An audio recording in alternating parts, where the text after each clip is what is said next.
సత్రం. పారశీక దేశాన్ని పూర్వం ఒకప్పుడు ఫజిల్ మహాముద్దీన్ అనే ఒక గొప్ప చక్రవర్తి పరిపాలించేవాడు. ఆయన తను నివసించే రాజ్నగర్ను ఎన్నో లక్షల మొహరీలు ఖర్చు చేసి కట్టించాడు. దేశ దేశాల నుంచి పనివాళ్ళను రప్పించి వాళ్ళ నేర్పంతా ఆ భవన నిర్మాణంలో చూపించాలి అని, గొప్ప బహుమతులు కూడా ఇస్తామని వాగ్దానం చేసి పని చేయించాడు. చలువరాళ్ళు, రత్నాలు, మనులు, పచ్చలు, గోమేధికాలు, పుష్యరాగాలు, కెంపులు, వజ్రాలు, అవేమిటి ఇవేమిటి, విలువైన రాళ్ళన్నీ విశాల ప్రపంచంలో ఎక్కడెక్కడ ఉన్నవి అడిగినంత వెల ఇచ్చి కొనేసి మరీ రప్పించాడు. ఆ నగర గోడలకి, నేలకి, సరంబికి తాపల వేయించమన్నాడు. విత్తం కొద్ది వైభవం అన్నట్లు ఆ రాజభవనం ఎంతో రమణీయంగా తయారై విదేశాల నుంచి కూడా ఎంతో మంది జనం వచ్చి చూచి మెచ్చిపోతూ ఉండేవారు. వాళ్ళు మెచ్చుకుపోతూ ఉంటే చక్రవర్తి విని తాను చేసిన ఘనకార్యానికి ఉబ్బి తబ్బిపోయేవాడు. ఇంకా ఆ భవనానికి వన్నెలు చిన్నెలు తీర్చిదిద్దడానికని సొమ్ము వెచ్చేస్తూనే ఉండేవాడు.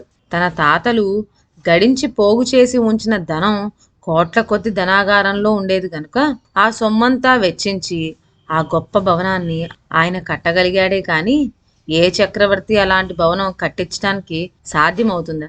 ఆ భవనంలో ఆయన నివసిస్తూ ఒక 20 సంవత్సరాలు దేశాన్ని పరిపాలించి మరణించాడు. ఆయన చనిపోతూ తన అనంతరం గద్దెనెక్కవలసిన యువరాజు సిరాజ్ను పిలిచి, నాయనా, ఈ రాజభవనం ఎంత ప్రాణప్రదంగా చూసుకుంటున్నానో, దానికి ఎన్ని విధాలుగా అందచందాలు అమర్చానో నీకు తెలుసు కదా.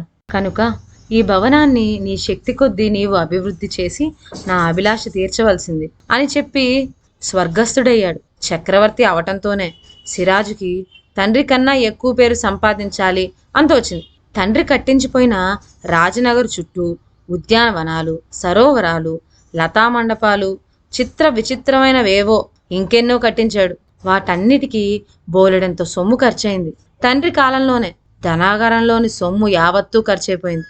కనుక సిరాజు తను పురమాయించిన కట్టడాలకు కావాల్సిన సొమ్మంతా ప్రజల నుండి పన్నుల ద్వారా రాబెట్టాడు. ప్రజల మీద రాబెట్టిన సొమ్ము ప్రజల మీదే ఖర్చు చేయాలి గాని ఇలా రాళ్ళకి, రప్పలకి, ఉద్యానవనాలకి, రాచనగరుకి ఖర్చు చేయటం ఏమిటి అని ప్రజల్లో సనుగులు బయలుదేరాయి. కానీ ఎవ్వళ్ళు ఎదుటబడి సిరాజ్ను కాదనలేకపోయారు. సిరాజు ఆ భవనంలో నివసిస్తూ ఉద్యానవనాల్లో విహరిస్తూ ప్రజల యొక్క కష్టాలు గమనించకుండా వాళ్ళ సొమ్మంతా ఆ భవనం మీద, తాను చేయించిన నిర్మాణాల మీద ఖర్చు పెడుతూ ఒక 25 ఏళ్లు పాలించి చనిపోయాడు.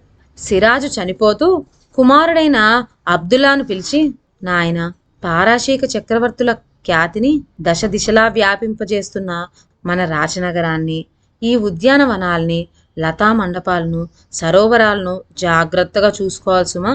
ఇంతవరకు మేము చేసి వదిలిన పనులన్నీ అభివృద్ధి చేసి మెరుగులు పెట్టాలి సుమా అని హెచ్చరించి కన్ను మూశాడు. గద్దెనెక్కటంతోనే అబ్దుల్లా కూడా తండ్రి తాతల కన్నా ఎక్కువ కీర్తి సంపాదించాలి అంతోచింది. తాత కట్టించిన భవనంలోనూ తండ్రి కట్టించిన మండపాల్లోనూ ఏవేవో లోపాలు కనిపించినాయి. వాటిల్లో కొన్ని భాగాలను పడగొట్టించి మళ్లీ కట్టించడం ప్రారంభించాడు. ఇందుకోసమని అతడు సమస్త మూలల నుండి, విదేశాల నుండి శిల్పులను రప్పించి పాత మాదిరిగా ఉన్నవాన్ని కొత్త పద్ధతిలోకి మార్చి కట్టించవలసిందని ఆజ్ఞాపించాడు. ఓ నిమిషంలో మార్చేస్తాం, ఒక్క 20 కోట్ల వరహాలు ఇలా పారేయించండి అన్నారు వాళ్ళు. అబ్దుల్లా తన వజీర్ని పిలిచి, వెయ్యబోయి కొత్త పనును ఏదైనాను 20 కోట్లు క్షణంలో వసూలు కావాలి అన్నాడు. ప్రభు, ఎంత ఇచ్చే ఆవైనా అస్తమానం పిదికితే పాలిస్తుందా? ప్రాణం విసిగి తన్నటం ప్రారంభిస్తుంది. అలాగే ప్రజలు కూడా చీటికి మాటికి పన్నులంటే వాళ్ళు మాత్రం ఎక్కడి నుంచి తెచ్చి ఇవ్వగలరు అన్నాడు వజీర్. చక్రవర్తికి కోపం వచ్చి మంత్రి పైన కల్లెర చేశాడు. చేసేది లేక మంత్రి వెళ్ళి నాలిక పన్ను అనే పన్ను వేసి రాజ్యంలోని ప్రజలందరికీ ఈ మోస్తరుగా చాటింపు వేయించాడు. చక్రవర్తి గారు రాజభవనాన్ని, ఉద్యానవనాల్ని, లతా మండపాల్ని పాత ఫక్కి అంతా మార్చేసి కొత్త తీరుగా కట్టిస్తున్నారు గనుక ఇందుకోసం 20 కోట్ల వరహాలు కావాల్సి ఉంది గనుక నోట్లో 4 ఉన్న ప్రతి మనిషి, ఆడ మగ, పిల్ల పెద్ద ఇలాంటి భేదం లేకుండా 100 వరహాలు చొప్పున పన్ను క్రింద చెల్లించవలసిందోయ్. ఢమ్ ఢమ్. అలాగా చెల్లించకపోతే చెల్లించని వాళ్ళ నాలుకలు చక్రవర్తి గారు కోయించేస్తారహోయ్. ఢమ్ ఢమ్ అని చాటింపు వేయించారు. ఈ చాటింపు వినపడేసరికి ఆరివీడు తలపగల అని ప్రజలంతా చక్రవర్తిని లోపల తిట్టిపోయడం ప్రారంభించారు. కానీ ఇవ్వకపోతే నాలుక కోయించేస్తాడేమో అన్న భయం కొద్దీ ప్రతివాడు సొమ్ము పోగు చేయడం ప్రారంభించాడు. ఇలా ఉండగా ఆ పట్టణానికి ఎక్కడి నుంచో ఒక ఫకీర్ వచ్చాడు. అతడు భిక్ష కోసం ఇంటింటికి వెళ్ళి అల్లాహు అక్బర్ అని అరవటం ప్రారంభించాడు. కానీ అతడికి ఎవ్వరూ భిక్షం వేయలేదు. ధర్మం ఇలా నశించిపోయిందేమిటి, ఎక్కడడిగినా పొమ్మంటున్నారే అని ఆశ్చర్యపోయాడు. దమ్మిడి దగ్గర నుంచి కూడదీసి 4 పన్ను కట్టాలి, నీకు ముష్టి ఎవరేస్తారోయ్ అన్నాడు ఒకడు. అప్పుడు ఫకీరు సంగతంతా తెలుసుకున్నాడు. రాజభవనం మీద పెట్టడానికని సొమ్ము కోసం ప్రజల్ని ఇలా పీడించడం ఏమిటి, ఈ చక్రవర్తికి కళ్ళు తెరిచేటట్టు చేయాలి అనుకున్నాడు ఫకీర్. అతడు వెంటనే రాచనగరం ప్రవేశించాడు. లోపలికి వెళ్ళవచ్చా అని అతడు ఎవ్వరిని అడగకుండానే సొంతింట్లోకి వెడుతున్నట్లే చొరబడ్డాడు. ద్వారపాలకులు అతన్ని ధైర్యానికి ఆశ్చర్యపోతూ అడ్డుకోవడమే మర్చిపోయారు.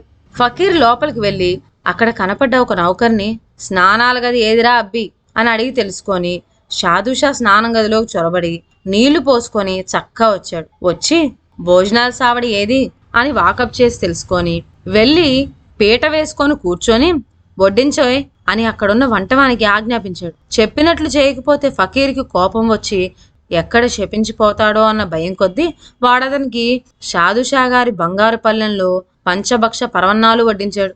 ఫకీరు ఆరగించి లేచి విశ్రాంతి భవనం ఎక్కడో వాకప్ చేసి తెలుసుకొని అక్కడకు పోయి షాదుషా విశ్రమించే హంసతూలికా తలపం మీద పడుకొని గుర్రు కూడా ప్రారంభించాడు.